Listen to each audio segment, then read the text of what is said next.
5. Renforcer les capacités institutionnelles. Après ces solutions proposées, la Commission a fait les recommandations suivantes. 1.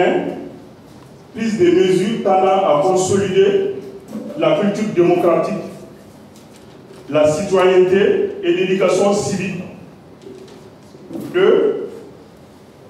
Elle a recommandé la mise en œuvre des réformes électorales, la mise en œuvre d'une feuille de route par l'exécution d'un chronogramme électoral. 4. La Commission a recommandé la tenue d'élections en date convenue entre les parties prenantes. 5. La prise de décision pour assurer l'assistance technique et financière en vue du renforcement des capacités institutionnelles de l'autorité indépendante de gestion des élections et promouvoir une gouvernance efficace. 6. La poursuite en justice des responsables des violences dirigées contre les populations civiles, les administrations locales et les forces de maintien de l'ordre. En dernière position, la Commission a recommandé la prise de mesures appropriées pour poursuivre et intensifier les actions afin de prévenir et de gérer les crises et conflits, notamment à travers la diplomatie préventive et la médiation et l'accompagnement des processus démocratiques et de consolidation de la paix. Bon, pour les actions à mener, la Commission suggère pour une réforme du système électoral, renforcement des institutions de contrôle et de surveillance, la promotion de la décentralisation, renforcement du système judiciaire, la facilitation du dialogue politique, renforcement des capacités institutionnelles.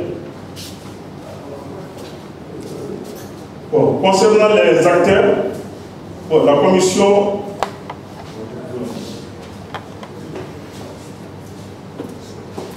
considère que c'est le gouvernement malien, les groupes armés, la société civile, les communautés locales, les forces de sécurité, les organisations internationales et régionales à plancher pendant ces 2 jours. Je vous remercie.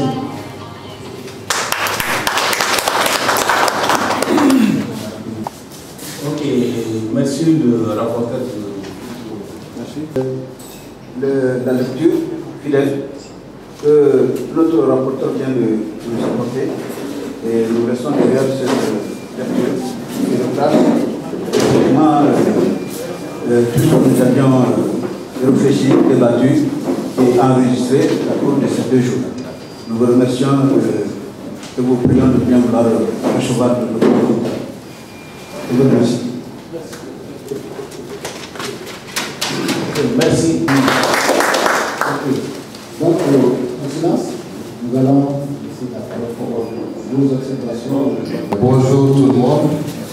Et comme on le dit, félicitations à tout le monde pour l'effort fourni. Vous l'avez fait pour le Mali en baissant. Moi, j'ai une proposition à faire. Avec votre permission, monsieur le chargé d'affaires, ainsi que le délégué spécial en général, j'aurais voulu notamment, si c'était possible, de prendre au moins 5 minutes pour pouvoir faire des copies, notamment vu que la projection n'est pas prête, la partie des recommandations. Parce que la recommandation numéro 6 a attiré mon attention lors de l'exposé de monsieur le rapporteur. Mais si on dit à chacun d'entre nous de citer, d'énumérer tout de suite les différentes recommandations, on va se mélanger les pinceaux. Notamment pour pouvoir faire des amendements ou des propositions, si c'était possible, ne serait-ce que la partie des recommandations appropriée à chaque thématique si nous pouvons procéder à faire des copies, si possible. C'est une demande que je voulais faire. Okay. Je me nomme Madame Diallo Fatmata Keita. Je suis la présidente de commission dialogue intermalien qui se tient ici à l'ambassade du Mali au Gabon. Vraiment, je tiens à remercier tous les participants. Ça s'est vraiment bien déroulé. Depuis le début jusqu'à aujourd'hui, il n'y a pas eu d'incident. On a débattu et il y a eu quand même des idées, mais en tout cas ça va, on s'est compris entre Maliens. Puis l'idée c'était de dialoguer entre Maliens. Donc on a dialogué de nos problèmes et on a trouvé un peu des propositions. Voilà, c'est ce qu'on a eu à faire ici. Ok, c'est Makan Sall. Je suis le vice-président de la commission qu'on a mis sur place pour le dialogue intermalien. Bon, on va d'abord remercier toute la communauté malienne du Gabon pour la présence à ce dialogue. Ce n'est pas le premier. On a déjà fait le dialogue le Déni. On a fait les assises. Aujourd'hui, on est au dialogue intermalien. Ce qu'on va espérer de ce dialogue, c'est que la première des choses, les Maliens se parlent entre eux. C'est toujours une bonne chose de dialoguer. On va maintenant espérer qu'en parlant entre nous sans intermédiaire, on pourra dégager les problèmes. Et dans le cas des Gabon, on a quand même profité de l'occasion pour parler de nos problèmes spécifiques aussi, des problèmes de la communauté qui existent. Donc on a pu en dialoguer, on a pu en parler, c'est déjà une très bonne chose. Et on va espérer que le bien que nous on pourra tirer ici au Gabon va s'étendre à tout le Mali et qu'après ce dialogue, les gens pourront se parler parce que le pays a besoin de l'apaisement. Le pays a besoin de tous ses fils pour qu'on puisse construire le Mali de nos rêves, le Mali qu'on veut avoir. Et pour ça, on va dire merci aux autorités d'essayer d'amener les gens à se parler. C'est une très bonne chose. La commission 2 a proposé un renforcement des institutions démocratiques, de lutter contre la corruption et renforcer la transparence. 3. Promouvoir la décentralisation en renforçant l'état de droit. Promouvoir l'état de droit en renforçant aussi le système judiciaire, en garantissant l'indépendance du pouvoir judiciaire et en assurant un accès équitable à la justice pour tous les citoyens. 4e solution, la commission préconise de favoriser le dialogue politique, de renforcer les capacités institutionnelles, d'unifier les organes de contrôle de l'État. Bon, quant aux recommandations, la commission 2 recommande 1. La prise des mesures tendant à consolider la culture démocratique, la citoyenneté et l'éducation civique. 2e recommandation, la mise en œuvre des réformes électorales pour garantir l'intégrité du processus électoral. 3e recommandation, la mise en œuvre d'une feuille de route par l'exécution d'un chronogramme électoral. 4e recommandation, la tenue d'élections aux dates convenues entre les parties prenantes. 5e recommandation, la prise de dispositions pour assurer l'assistance technique et financière en vue du renforcement des capacités institutionnelles de l'AG, c'est-à-dire l'autorité indépendante de gestion des élections, de promouvoir une gouvernance efficace. 6e recommandation, la poursuite en justice des responsables des violences dirigées contre les populations civiles, les administrations locales et les forces de maintien de l'ordre. 7e recommandation, la prise de mesures appropriées pour poursuivre et intensifier les actions afin de prévenir et de gérer les crises et conflits, notamment à travers la diplomatie préventive et la médiation et l'accompagnement des processus démocratiques et de consolidation de la paix. Est-ce qu'on va continuer? Concernant les actions à mener, le groupe 2 recommande un renforcement des institutions de contrôle et de surveillance, la promotion de la décentralisation, le renforcement du système judiciaire, la facilitation du dialogue politique, le renforcement des capacités institutionnelles. Concernant les acteurs concernés, le groupe 2 a désigné le gouvernement malien, les groupes armés, les sociétés civiles, communautés locales, les forces de sécurité et les organisations internationales et régionales. C'était le thème que le groupe 2 s'est penché pendant ces 2 jours-là. Je vous remercie. Merci.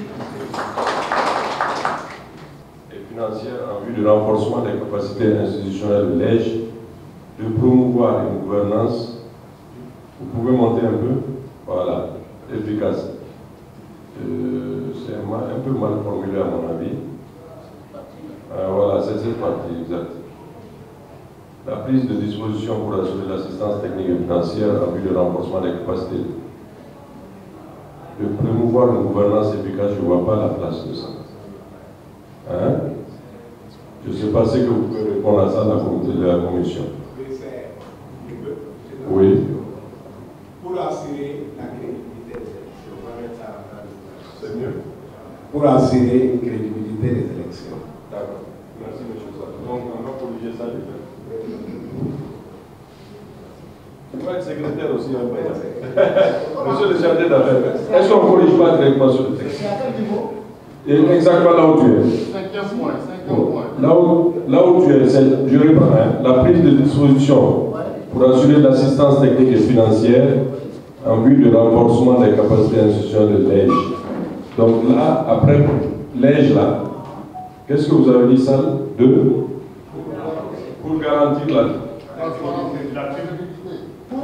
Pour garantir la crédibilité des élections. Parce que je ne pense pas que gouvernance efficace à son place. Qui amène ça, oui. Pour garantir la crédibilité des élections. Oui. Et le reste, on va. Point.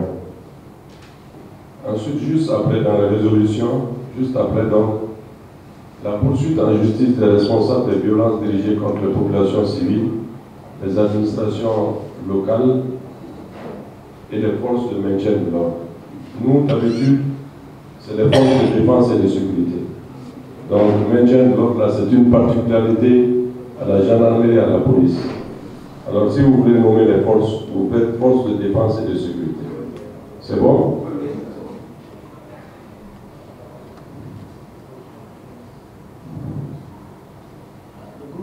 Pour punir les auteurs de corruption. Non, ça c'est pas la santé. Donc faites descendre ça. Voilà. Voilà. Je vous en prie, c'est M. Diallo Ousmane, enseignant à la retraite. Et donc je suis de ce dialogue, le dialogue intermalien, et c'est ce qui me vaut la présence ici. C'est quelque chose qui était devenu nécessaire après que le Mali soit sorti des accords d'Alger, le processus d'accord d'Alger. Nous sommes sortis de ça, donc il fallait nécessairement, pour que la paix revienne dans le pays, que l'on initie ce dialogue intermalien, que les Maliens se parlent entre eux sans intermédiaire. Et c'est ce que le président Assimi a déclaré lorsque le Mali est sorti du processus d'accord issu du processus d'Alger. Dans son adresse à la nation en janvier 24, il a dit qu'il faut que les Maliens puissent se parler. Et pour cela, ce cadre-là, il a créée, c'est-à-dire les Maliens se retrouvent sans autres témoins que les Maliens pour parler des choses du Mali afin que la paix que nous avons perdue au nord du pays puisse revenir rapidement, ce qui va consacrer certainement vraiment les chantiers, les derniers pour arriver à la fin de la transition. Alors, connaissons très bien qu'il y a eu tellement d'actes terroristes entre peut-être certaines personnes qui étaient corrompues comme Maliens et tout cela. Est-ce qu'il y a des critères d'une réconciliation, comment on appelle ça, proprement dit? En fait, si vous avez suivi l'histoire récente du Mali, vous comprendrez que le problème du terrorisme dans ce qui concerne les difficultés au nord du Mali n'est pas essentiellement dû à l'action des terroristes. Les terroristes sont venus trouver un terrain favorable dans lequel ils se sont imbriqués. Et avec les partenaires qui étaient venus pour, n'est-ce pas, aider les Maliens à sortir de cette situation, les choses se sont davantage compliquées parce que les intentions n'étaient pas sincères. Donc nous avons pris la résolution de nous séparer de certains partenaires, ce qui a fait que la nécessité de séparer l'ivraie de la bonne graine s'est posée. C'est pourquoi il s'agit d'identifier, n'est-ce pas, tout ce qu'on appelle groupes terroristes, groupes armés, quels sont les Maliens qui sont dedans et faire le dialogue intermalien afin que eux, ils se désolidarisent de ceux qui ont profité donc de cette instabilité au nord pour amener le terrorisme, le grand banditisme, disons, au nord du Mali. L'histoire de ce terrorisme-là, il est vraiment quelque chose sur laquelle on va revenir plusieurs fois, mais ça fera couler absolument beaucoup d'encre et de salive. Inch'Allah, le Mali est sur la bonne voie avec ce dialogue qui va nous permettre d'identifier ce qu'on appelle les terroristes réellement et le reste, les citoyens qui ont été égarés par l'appât du gain et qui ont eu les armes pour créer ces doutes-là au nord du Mali, quand on aura fini de parler avec eux, je crois que la paix reviendra et ce serait l'occasion de dire que la transition a fait ce qu'elle devrait faire, et nous pouvons alors aller vers certainement des élections apaisées au Mali pour que la vie constitutionnelle revienne. Est-ce que vous avez un mot de fin? Bon, le dialogue là, vraiment, il a été à propos puisque on a parlé de tout. Et les Maliens se sont parlé et vraiment sans porter de gants pour exposer tous les problèmes qui sont les leurs. Nous, les Maliens de la diaspora, par exemple, nous avons profité pour donner quelques doléances dans le sens de notre réinsertion dans les tissus sociaux maliens, dans les tissus économiques. Vraiment, si ces préoccupations sont prises en compte, cela va faciliter notre retour. Parce qu'il faut reconnaître que la diaspora malienne est une diaspora très dynamique qui, lorsqu'elle investit, elle a les moyens d'investir au Mali, n'est-ce pas, ça peut amener le Mali vers son essor. Un grand développement. Nous avons sollicité par exemple la création d'une banque d'investissement au compte de la diaspora. Nous avons voulu que les autorités prennent en compte le fait de pouvoir créer des diasporas bonnes et aussi même nos enfants issus de la diaspora, les élèves et étudiants, quand ils repartent au pays, ils ont des difficultés et finalement ils vont devenir apatrides parce que là où ils sont nés, ils n'ont pas reçu la nationalité de ces localités et quand ils repartent au Mali, ils sont considérés également comme étrangers. Ce sont des difficultés qu'il faut surmonter et nous avons là-dessus fait des doléances et nous pensons que si ces doléances sont prises en compte, absolument, ça va arranger les retours, ça va faciliter les retours, n'est-ce pas, de ceux qui sont dans la diaspora. Parce que l'objectif, ce n'est pas forcément d'aller s'installer à l'extérieur. L'objectif, c'est aller travailler, apporter ce qu'on peut apporter et investir dans le pays. Merci. Je vous en prie. Je suis M. Diarra Amara, le premier vice-président du Haut Conseil des Maliens du Gabon. Et nous nous sommes retrouvés là, comme vous le savez, dans le dialogue intermalien qui a commencé depuis samedi passé. Et aujourd'hui, c'est une journée de clôture. Nous tenons d'abord à remercier tous les Maliens, toute la communauté malienne du Gabon, et plus précisément ceux qui ont effectué le déplacement pour venir participer au débat. Il faut dire que ça a été un débat fructueux, parce que tous les Maliens se sont retrouvés. et autour des 5 thématiques. Ça a été débattu de manière intellectuelle, de manière réfléchie. Et au sorti de là, je pense que les Maliens auront donné leur avis et chacun a vidé un peu, si on peut le dire, entre guillemets, sa poche. Et aujourd'hui, nous nous sommes retrouvés pour clôturer. Je tenais aussi à remercier celui qui a effectué les déplacements depuis Bamako, le général Keita, son excellence, et aussi notre président, le président du Haut Conseil des Maliens de l'extérieur, qui est le président Habib Silla, ainsi que les représentants diplomatiques et consulaires ici au Gabon, à Libreville, et toute la communauté malienne du Gabon. Vraiment merci, le débat a été très enrichissant, et à Bamako très bientôt pour conclure de manière générale. Oui, moi, c'est Badian Traoré, le chargé d'affaires de l'ambassade du Mali à Libreville. Bon, le mot, vraiment, c'est la salutation. Je salue tous les Maliens, toutes les corporations étaient présentes à ce dialogue-là, les organisations de la société civile, les commerçants, les opérateurs économiques, les hommes religieux, les femmes et surtout la mobilisation des femmes m'a beaucoup impressionné. Alors, ce dialogue s'est tenu pendant ces 3 jours et les gens ont beaucoup parlé, ont beaucoup échangé. Les débats étaient houleux et on a tiré profit vraiment de ces échanges-là. Et je salue également la contribution des Maliens, tellement que le débat était tellement houleux et on sentait l'engouement des Maliens vers un changement pour un Mali futur. Donc je salue la présence à mes côtés de mes frères, les conseillers de l'ambassade, tout le personnel de l'ambassade était mobilisé pour la même cause.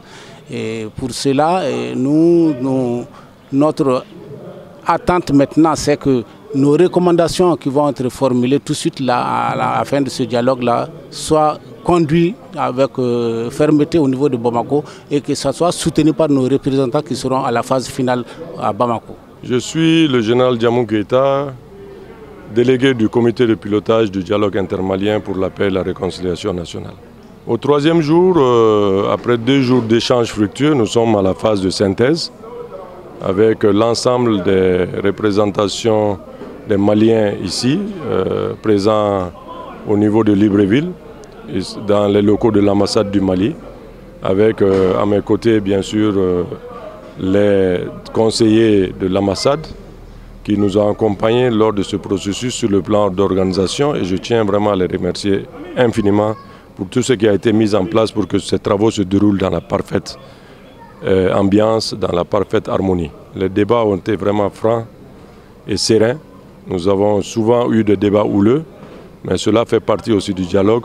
Les gens se sont exprimés librement et nous sommes en train de passer à la clôture pour faire la synthèse des recommandations qui vont être transmises par mes soins et par les soins de l'ambassade au niveau des ministères et au niveau du comité d'organisation du dialogue intermalien.